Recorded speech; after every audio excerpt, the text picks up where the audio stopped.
Puget Sound, one of America's great nature wonders, overwhelming in its sheer beauty, its stunning vistas, and it's historically a treasure house of fish and wildlife.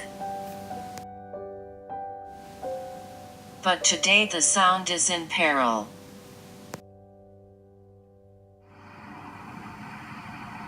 I would put Puget Sound in the intensive care unit.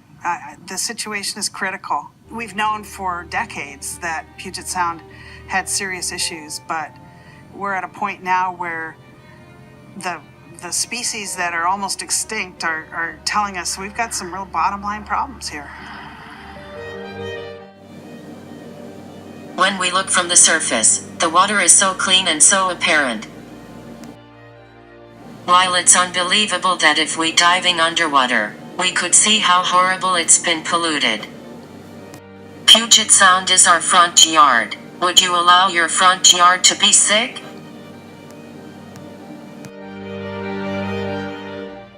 What's making this water so sick is what scientists have now labeled the number one menace to our waterways: stormwater. In Seattle, peak time for stormwater runoff is during fall and winter, and the rain comes down in torrents. Everywhere that rain falls and hits the ground, it's gonna pick up something.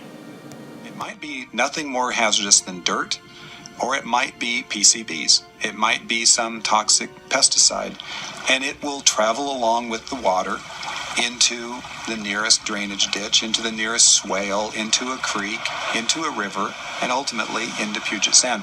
And whatever pollutants that water picks up on its journey to Puget Sound, it's going to deposit in Puget Sound.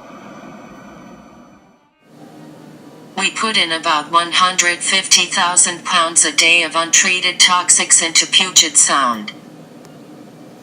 We thought all the way along that it was like a toilet, which put in you flush out, goes out to the ocean and it gets diluted.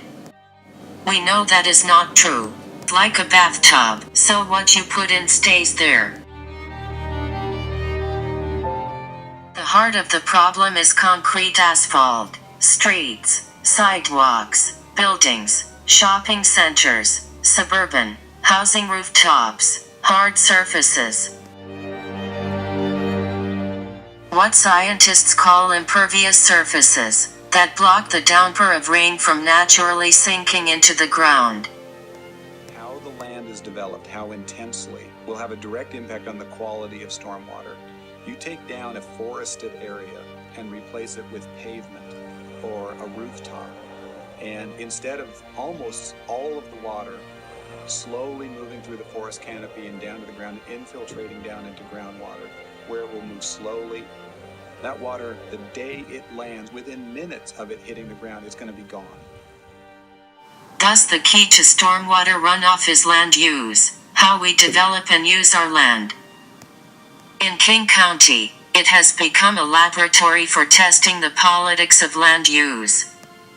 It's an area bigger than the state of Rhode Island, home not just to Seattle and 1.8 million people, but 2/3 of it is still forests.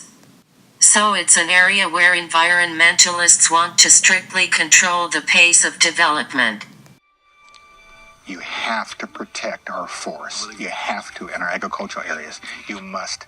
Because if we don't protect them, our water quality will be significantly diminished.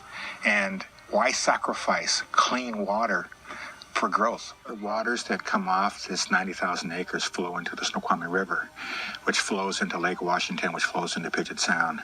We need pristine waters coming from this timberland into the Puget Sound. And so this property is absolutely critical to it.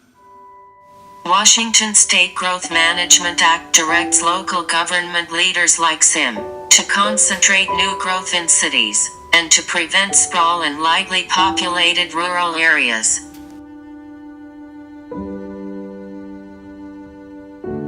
We will never recover Puget Sound if we don't get a hold of the storm water, and we never imagined that body of water would just fundamentally be unhealthy for whales, and for salmon, all the things that make it a rich, wonderful environment. It's not too late. It's not too late to recover the Chesapeake Bay. It's not too late to recover Puget Sound. But if we continue to believe that time favors us, we will lose then.